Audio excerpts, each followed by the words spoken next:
Gina Carano. The ultimate dream fight in women's MMA is about to happen right before our eyes. This fight was already being talked about 10 years. Ronda Rousey versus Gina Carano. Netflix's most brutal women's MMA showdown. 17 years, that is how long the world waited for this fight. 17 years of arguments in comment sections. 17 years of hypothetical matchups debated on podcasts, in barbershops, in gyms where heavy bags swing and people dream about what could have been. 17 years of one question that never got an answer. What happens when the woman who opened the door meets the woman who tore it off the hinges? Tonight, at the Intuit Dome in Inglewood, California, in front of 18,000 screaming fans and millions more watching on Netflix, we finally get to find out. And nothing about this fight is normal. Nothing about this fight makes sense on paper. And that is exactly why it might be the most important women's MMA fight of all time. Let me tell you why. Before there was a women's division in the UFC, before there were million-dollar contracts and magazine covers and Hollywood auditions, there was a woman from Las Vegas who liked to punch people. Her name was Gina Joy Carano. She was born in Dallas, raised in Vegas, the daughter of a casino executive and a former NFL player. She played basketball in high school, led her team to a state title.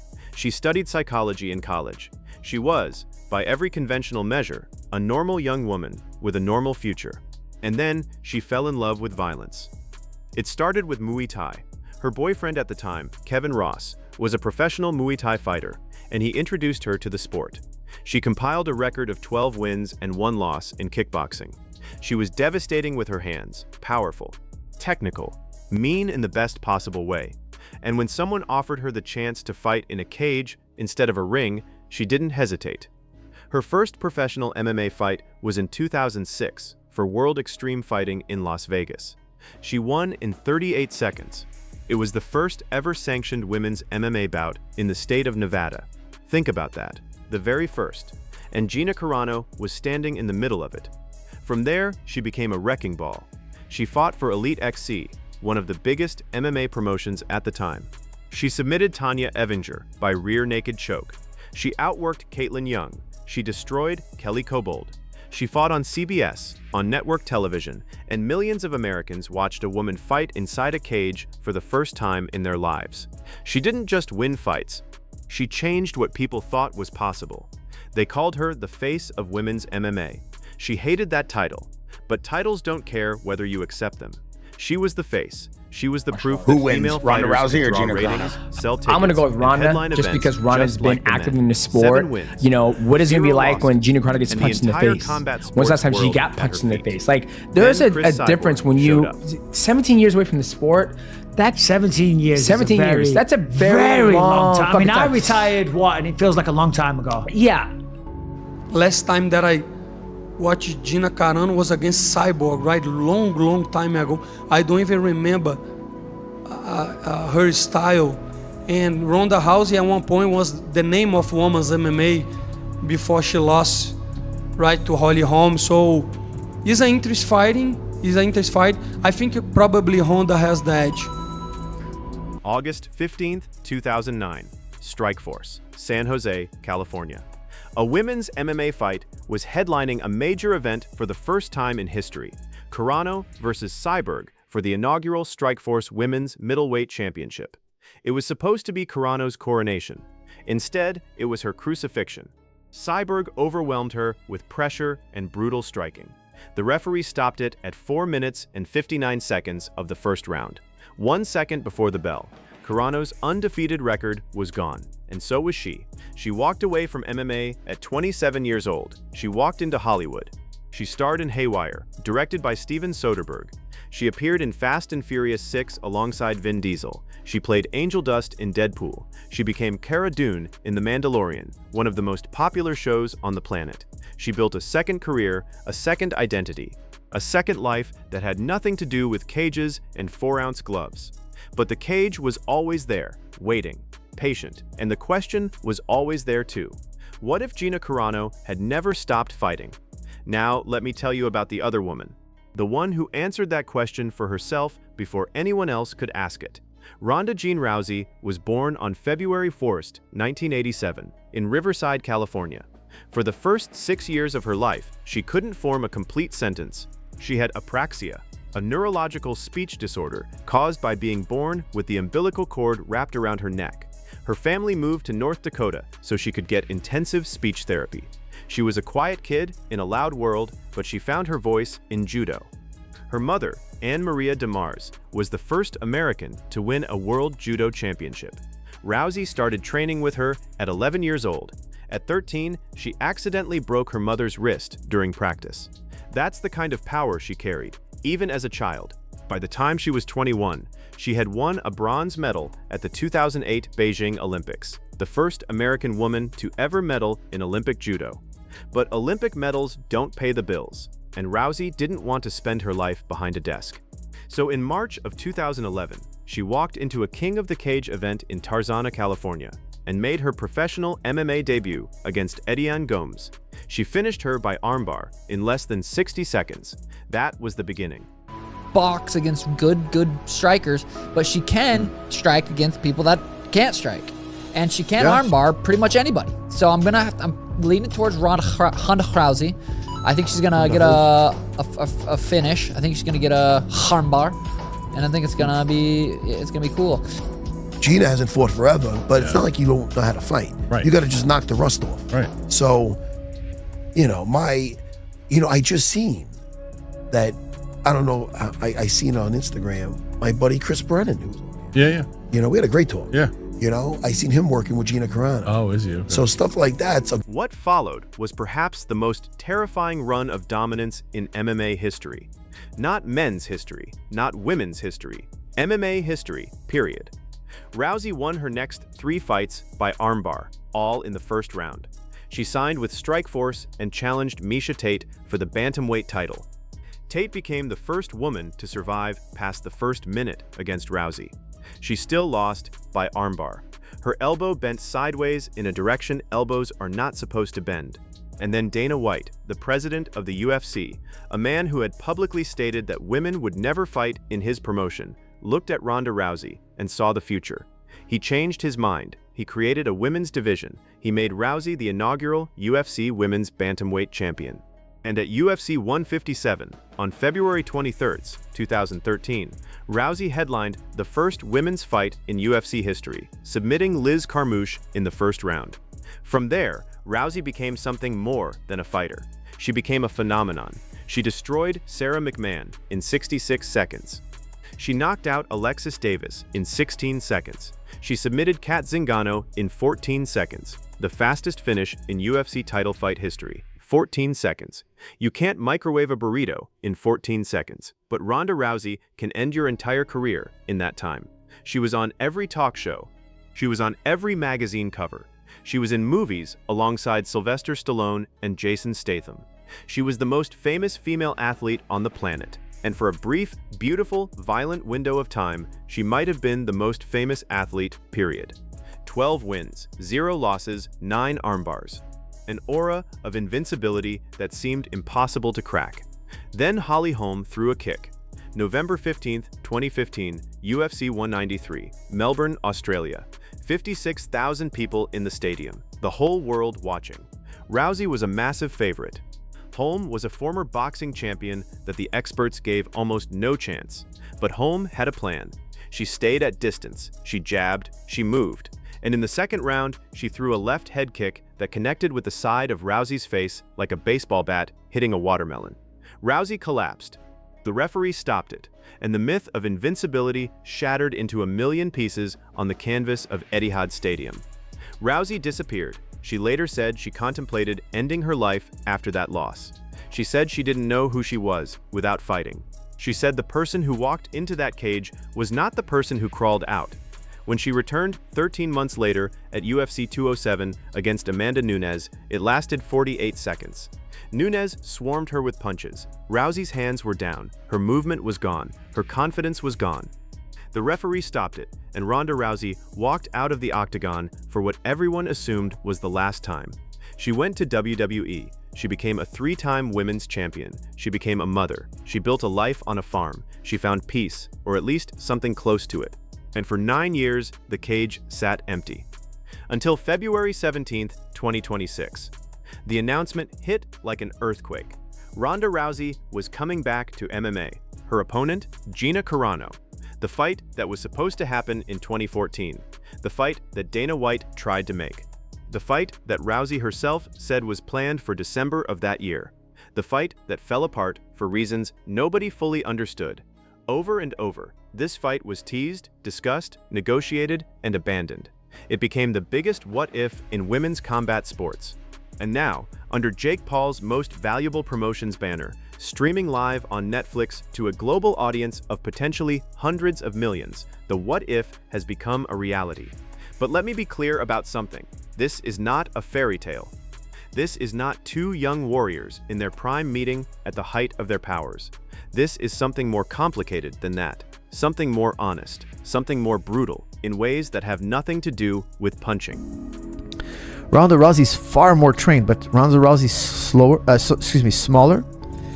And we all know Ronda Rousey's not a good striker. Okay, her striking is not her bag. Okay.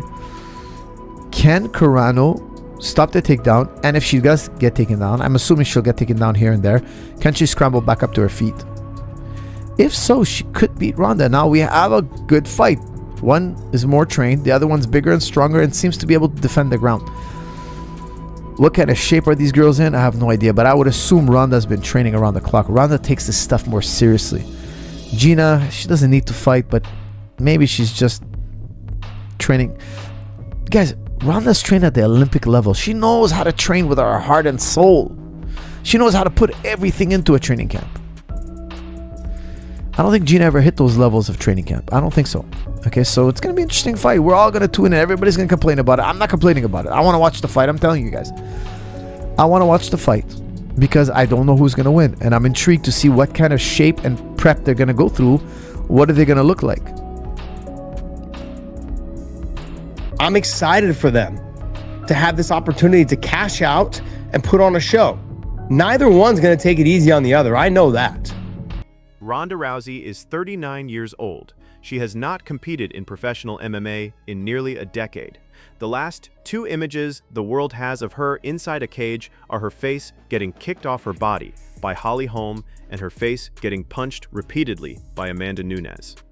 Those images live in the collective memory of every MMA fan on the planet. They are brutal, they are unforgettable, and every time Rousey closed her eyes for the past 9 years, some version of those images was probably there, waiting in the dark. Coming back means facing those images.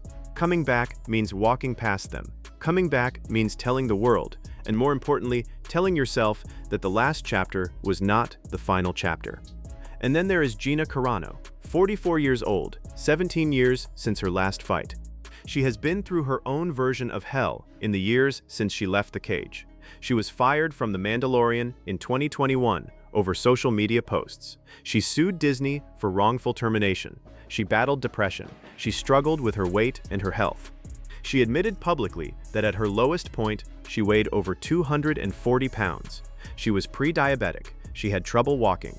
The woman who once headlined the first major women's MMA event in history could barely get up the stairs. And then someone asked her if she wanted to fight Ronda Rousey. Over the next 20 months, Gina Carano lost 100 pounds. 100 pounds. She rebuilt her body from the ground up. She learned to move again. She learned to hit again. She learned to be a fighter again, at an age when most fighters had been retired for a decade. She weighed in at 141.4 pounds, lighter than Rousey, lighter than anyone expected. And when she stepped on that scale, she looked at the camera and said the hardest thing she had ever done was already behind her. So here we are, two legends, two comebacks, two women who changed the sport of MMA forever, meeting inside a cage on the biggest stage combat sports has ever seen. Let me break down what happens when the cage door closes. I won't say overly concerning that this fight is happening, but like, you should raise an eyebrow that Ronda's fighting again after some of the stuff she has previously said. But like, and Gina Carano, for many faults, can hit, right? She's a big woman. She can crack a little bit. So that could happen. Like, this isn't the best thing we've ever seen, but we're all going to have a good time watching it.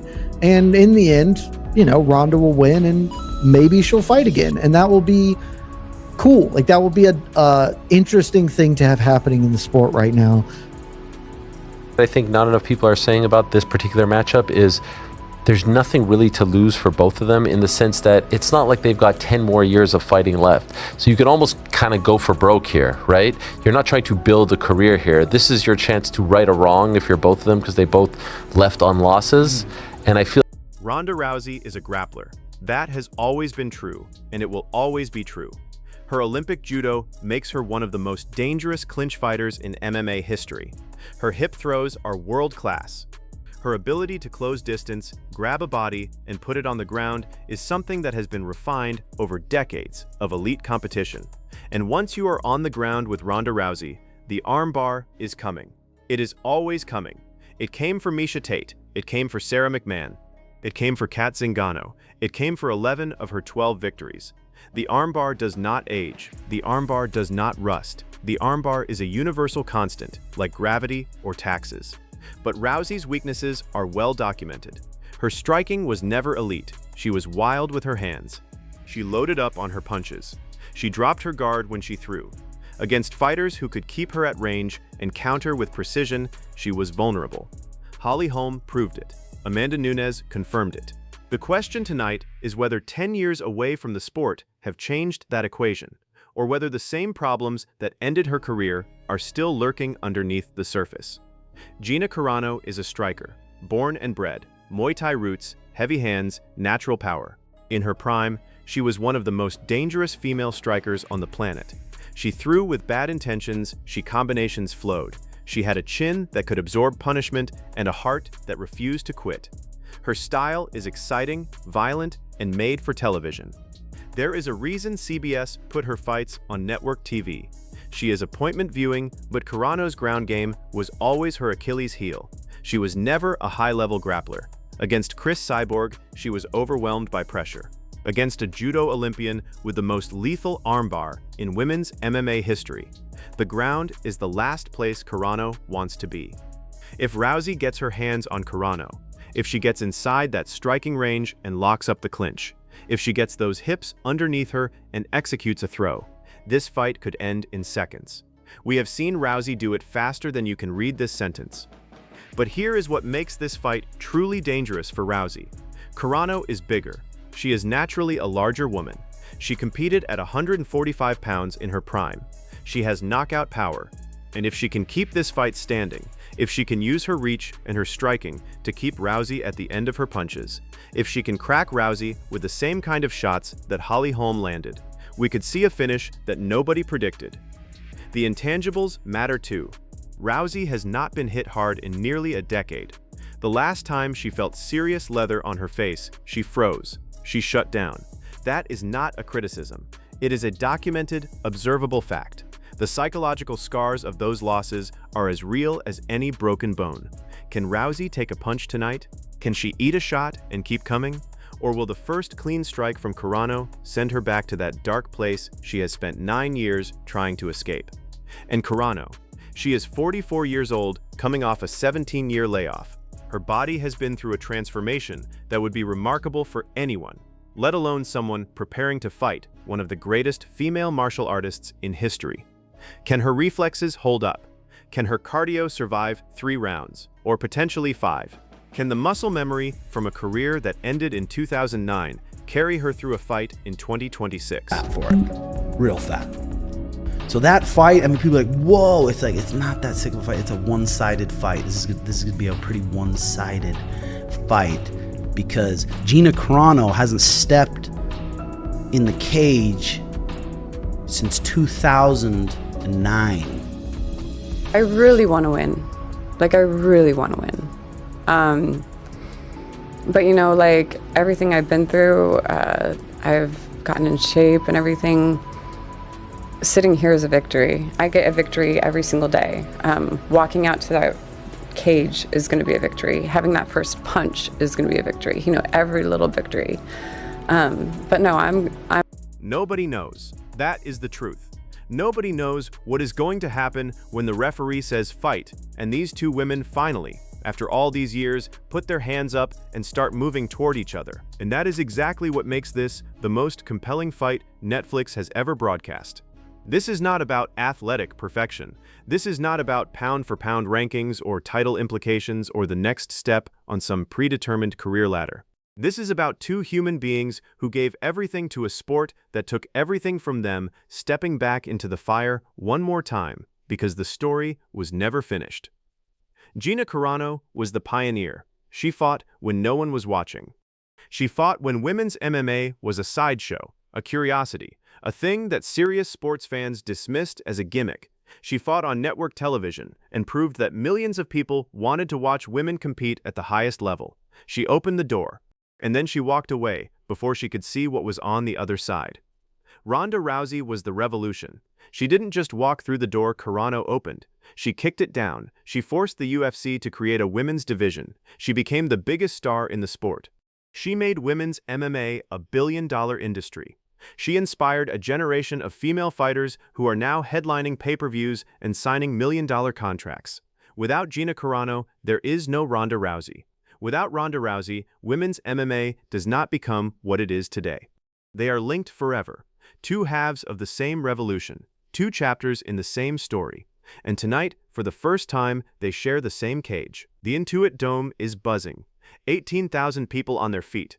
Netflix is streaming to homes in over 190 countries. The commentators are talking about legacy and history and the weight of the moment. But inside the cage, none of that matters. Inside the cage, it is just two women, two sets of 4-ounce gloves, and 17 years of unfinished business. This is what combat sports is about, not the analytics, not the odds, not the expert breakdowns and the training camp footage and the social media wars. It is about two human beings choosing to walk into a cage and find out the truth about themselves. It is about the most fundamental question a fighter can ask. Am I still here? Do I still have it? Can I still do the thing that made me who I am? Ronda Rousey is asking that question tonight. So is Gina Carano.